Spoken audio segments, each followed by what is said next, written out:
Is racism really still a thing in 2017? Yes and no.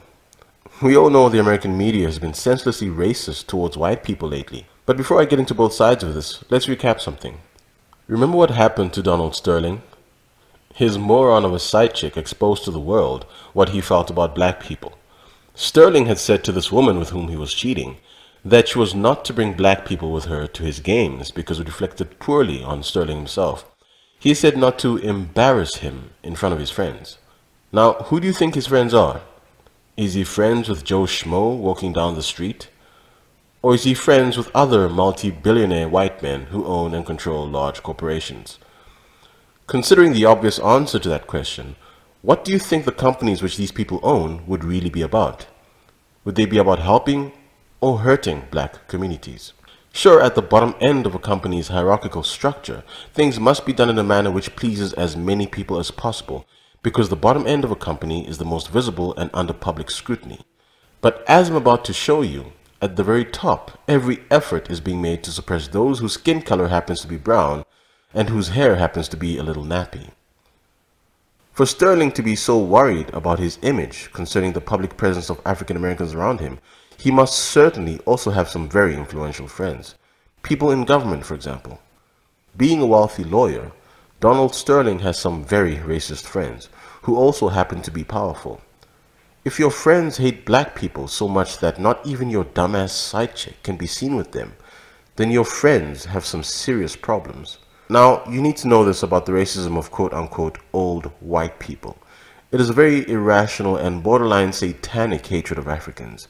It is due to such hatred that governments greenlight racist depopulation agendas against African Americans, like those of Planned Parenthood, and it is due to such hatred that governments commission the deliberate poisoning of the brains and bodies of African Americans through the excessive water fluoridation of African American communities. It is due to such governments that the minds of African Americans are being deliberately poisoned through gangster rap and other such nonsense to turn their communities into crime-ridden, fatherless hellholes of death and poverty. Water poisoning with lead, black communities. Vaccines and autism, predominantly black kids at risk. Not only black kids, but there's a higher risk with black kids. Washington, D.C., water poisoning, black community. Cancer industry, predatory targeting of black women and black men because that's who they know are the most profitable. So let me be blunt here. You probably know, my name's Mike Adams. I'm the health ranger. I run the science lab here. I'm a scientist. I'm a food investigative researcher. I'm an investigative journalist. I've won 3 journalism awards for investigative journalism. I'm a whistleblower. I'm an author. I have seen that there is a genocidal overlay to the medical system as it is operated today.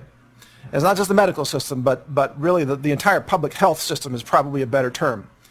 There is a racist, genocidal targeting of black people, and it's more insidious than I think you can imagine. It's not just that they want to make money off the suffering and pain of black people in the cancer industry, for example. It's also, if you look at this water poisoning, where they knew about it and they covered it up. Look, I'm an expert in heavy metals. This is what I do in this lab. I test for heavy metals, okay? Lead causes mental retardation. It is one of the most well-known, well-documented side effects of lead exposure or lead consumption. It's no coincidence that this poisoning in the Flint, Michigan water was literally dumbing down kids in the black community, and that these white people knew it was happening and allowed it to happen and kept it happening and covered it up and refused to warn the public. And they were trying to get away with it for another decade. You think this is a coincidence? I'm here to tell you it isn't. And the reason I'm going public with this, as obviously a white guy, is because, you know, in the black community, you know, black folks can talk to other black folks about this, and they can say things like, yeah, there's a racial targeting genocidal agenda of the medical system, and some other person might say to them, oh, you're just saying that because you're black. I'm saying it, and I'm white. I guarantee I'm white, last time I checked. This is real. This is happening. the black communities are being specifically targeted by the medical system. The black communities disproportionately suffer under the mass poisoning of the water supply, and also, by the way, of the food supply. That's a whole nother discussion. But if you look at the food that is available in black communities, typically, it is food that is almost engineered to cause cancer, to cause diabetes, to cause heart disease. It is food that is essentially poison. And you don't find the same types of food available in the inner city, predominantly black communities, especially if they're low-income communities. Does the media say anything about this? Nope, not a word. And yet they go on and on about white privilege, because that's what they need to do in order to feed hatred among people and to keep any and all attention away from those who really are responsible for the suffering of African Americans. Now, there's always a tough question that gets thrown. I mean, I'm a huge hip-hop fan. Okay. And then you get people who say, I hear you guys saying you want justice. I hear all hip-hop stars and fans saying that this is not right. Mm-hmm. But then in hip-hop, people are talking about guns. People Sure. are talking about shooting. People are saying things like, fuck the police. Absolutely. And they go like, how is this helping the dialogue? As a hip-hop artist, how do you reply to that? Well, first of all, I think that people need to take into consideration that hip-hop traditionally has always been a reflection of the environment the artist had to endure before he made it to where he was. So if you want to change the content of the music, change the environment of the artist, and he won't have such negative things to say.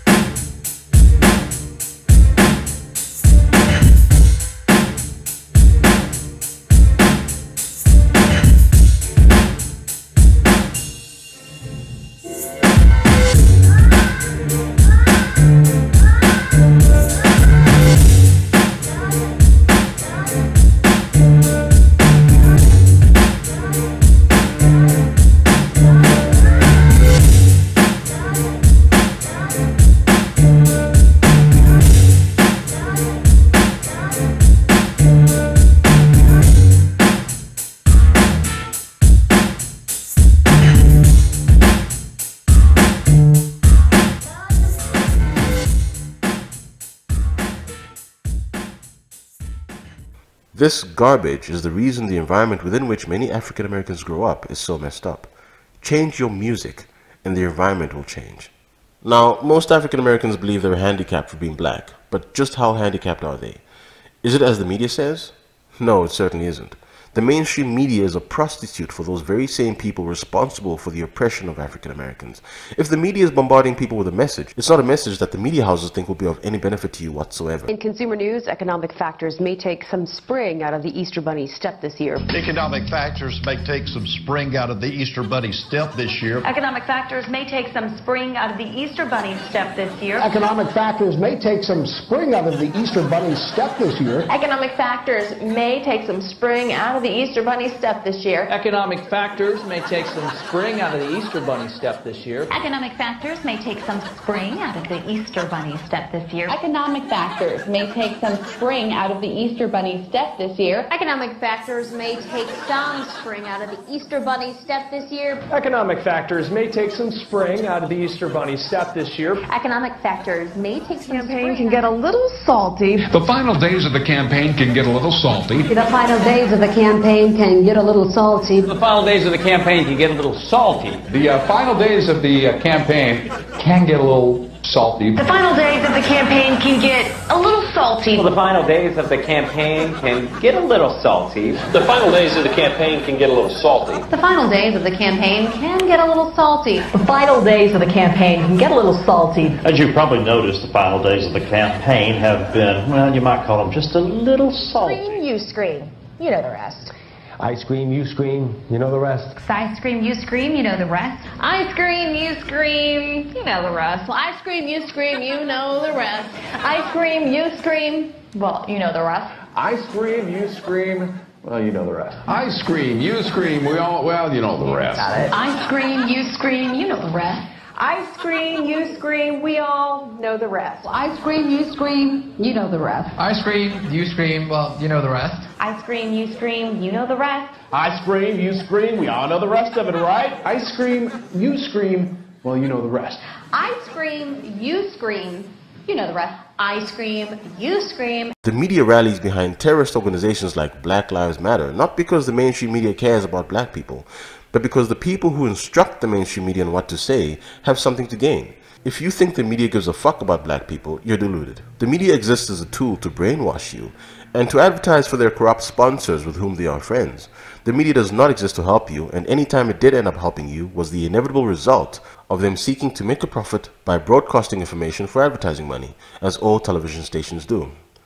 The mainstream media is a brainwashing and marketing tool. It serves few other purposes. Black Lives Matter and the blatant anti-white racism that has been promoted by this establishment is there to serve one purpose, that is, to recruit stupid and irrational people to a cause which will meet resistance from rational and sensible people. The ensuing conflict creates an atmosphere of division amongst the society of people, which the orchestrator of said division can use to psychologically infiltrate society through government operations which set the stage for the advancements of other agendas. While people are having stupid arguments on the streets and on the internet, something is preying on the conflict. Interestingly, many of the YouTubers who claim to be fighting wars against bullshit or who claim to see through government psyops and establishment mind games have fallen prey to the very forces of deceit they claim to expose. When the fake news media says, innocent black people are being gunned down left, right and center by police, these YouTubers make videos refuting those claims. They say, no, white people are being killed by cops more than black people, and in fact, black people disproportionately represent homicides and other crimes. Such statements, when made with the complete disregard for the contextual fact that the system has deliberately rigged it that way for African Americans, feed the senseless conflict between people while completely ignoring the cause of all this, i.e. the establishment. Skin color means nothing. The way a person speaks, behaves, and thinks is dependent only on where he or she was raised and how he or she was raised. If you poison the food and water supply of any community while simultaneously destroying the men in those communities and brainwashing them with music intended to make them violent thugs, you will wind up with a group of people who behave just as ghetto trash African American thugs are behaving. What's worse is that this sort of brainwashing and racially prejudiced agenda has always been a global endeavor. Across the globe, African communities are being ruthlessly targeted by covert extermination programs and poison. One example is the case of a certain Wouter Basson, a South African medical doctor who's been accused of trying to exterminate the Negro race through various depopulation schemes. Just so you know, men like Basson do not work in isolation. They always belong to networks. Now, the system is rigged for African Americans and Africans in general, but it is rigged also for white people, Latinos, etc. Certainly not equally rigged, but still it is rigged for them too. So-called white people are not the enemy of African Americans. They're just people, most of whom are just trying to live decent lives. The true enemies run corporations and fund media houses. Those are the white people at whom both African Americans and non-African Americans need to direct their anger. People are fighting amongst themselves when, as a combined force, they could quite literally topple nations. If Black Lives Matter really wanted to help people, they'd go and protest at the front doors of mainstream media news stations for promoting lies and evil. They'd go and protest the White House for legislating destructive things against them. They would go and protest the music industry for destroying their communities with rubbish they call music. But of course, Black Lives Matter isn't out to help anybody. It's an organization of racist, psychologically juvenile losers and batshit crazy women who don't have anything better to do with their useless selves but disrupt the life of the common man who's just trying to get to work in the morning and be a productive member of society. Despite what your average bandwagon riding and unoriginal YouTuber will regurgitate, there is in fact such a thing as white privilege, but it's not as the media makes it seem. In fact, because of the media, black privilege is now a rising phenomenon. Quote-unquote, white people are not anyone's enemy. They are sufferers in all this deception as well. You're all being used and abused by the enemy who sits high, orchestrating a brainwashing on you all through such nonsense as the LGBT movement, the feminist movement, the anti-white movement, the social justice movement, the mass brainwashing of people through pseudoscience and outright nonsense being promoted in schools, etc. There's so much going on, and I intend to let you know about it. This is the Voice of Reason. Subscribe for more and share this video with all your friends.